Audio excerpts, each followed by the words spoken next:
Here's a question that one of the audience members is interested in knowing. How do you respond to drama in the workplace? Well, thankfully, my own workplace is quite drama-free since I'm now the owner of a small company and I'm able to control this. But back when I was in corporate America, and I'll actually point to a couple of specific examples. I ended by talking about, compassion over compliance. And I want everyone to think about some of the policies that you think are actually geared toward reducing drama. And I'm here to tell you they actually increase it. And it's because of this paradox of fear topic that I was talking about. So I'll just talk about two. One is if I could see you virtually and I could see you raising your hands, I bet that if I ask the question, how many of you have policies that say if you're going to institute discipline or terminate someone, then you must have a witness with you? My guess is many of you are raising your hands.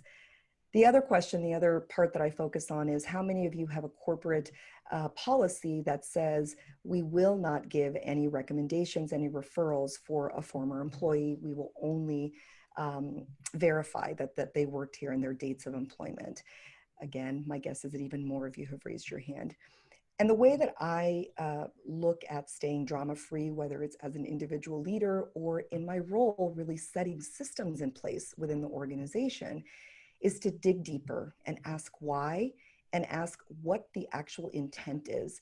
So again, using those two as an example, I'll challenge people and I'll say, okay, so you've got this policy that says that you need a witness.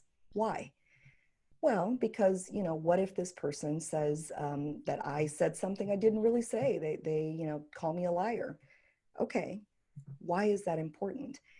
I go through this and inevitably we come up with, well, because someday we might get sued.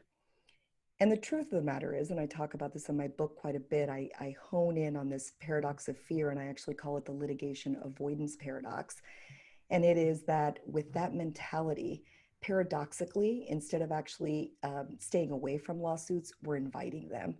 Because if instead we led with compassion, with love, with a sense of kinship, and what we said to ourselves was, I'm going to have a really difficult conversation with someone, and all that I'm going to be doing by bringing a witness in is really making it clear that this is a bad thing. And by the way, also sending the message right away that I don't trust this person because they know exactly why you have a witness there. Then paradoxically, the more likely it is that that person is going to become defensive and someday perhaps bring a claim.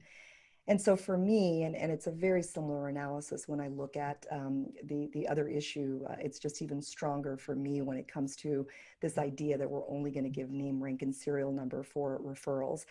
All of them, as you start digging deeper and deeper, come from this place of fear, this place of a lack of kinship and a lack of compassion.